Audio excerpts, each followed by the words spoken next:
Midnight on the Moon, Chapter 6, High Jump. "Who is that?" said Jack. "I don't know," said Annie, "but we'll soon find out." She started waving. "No," said Jack. He grabbed her arm. "Let's go back to the base before he gets here." "Why?" said Annie. "We don't know who he is," said Jack.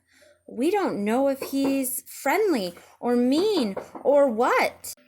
"But we can't go back," said Annie. "We haven't found the fourth M thing yet. We won't be able to go home."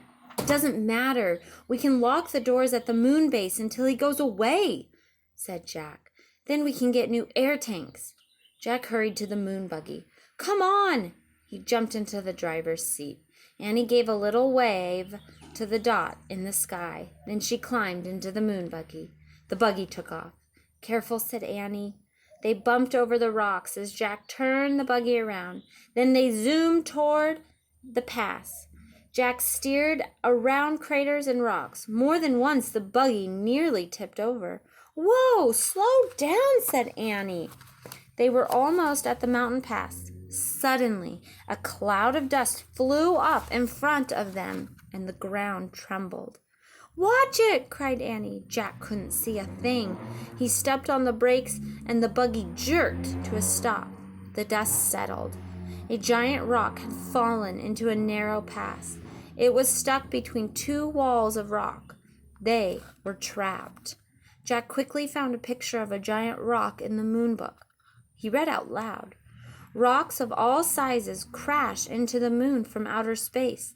These rocks are called meteorites." "We're lucky that meteorite didn't land on us," said Jack. "Yeah, I guess it's too big to be the M thing," said Annie. She had climbed out of the moon buggy and was standing by the meteorite. It was more than twice as tall as she was. Jack looked at the black sky. The flying thing was nowhere in sight yet. "We'll have to jump over it," Annie said. "Jump? I don't think so," said Jack. "It's too high." "I'm going to try anyway," said Annie. "Wait, let's think first," said Jack. But Annie was already backing up. "1, 2, 3, go!" she shouted, and took giant leaping step towards the meteorite. When Annie got close to the rock, she pushed off the ground. Then she flew through space and disappeared behind the meteorite. "Annie?" Jack called. There was no answer. "Oh, brother," Jack said. He backed up and took off toward the rock. He jumped as high as he could, and then he was flying through space. Jack hit the ground and fell face down into the dust. Jack tried to stand, but his suit was too bulky. He tried to roll over, but his suit made that even impossible. "Oh no," he groaned, "not again." "Are you here?" asked Annie. "Did you make it?" "Yes." Jack was relieved to hear her voice, but he couldn't turn his head to see her.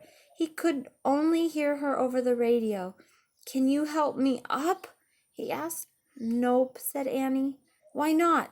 "I fell down too," she said. Oh, there's a picture of them.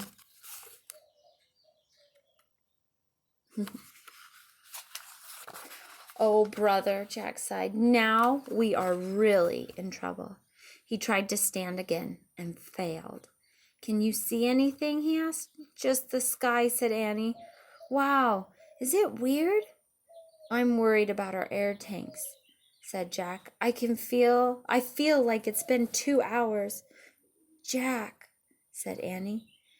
"And what about the moon man?" said Jack. "Where did he go?" "Jack," whispered Annie. "What?" "He's here," she said. "The moon man is here." "What?"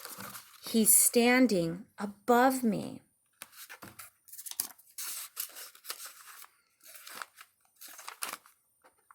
We're almost done with this book.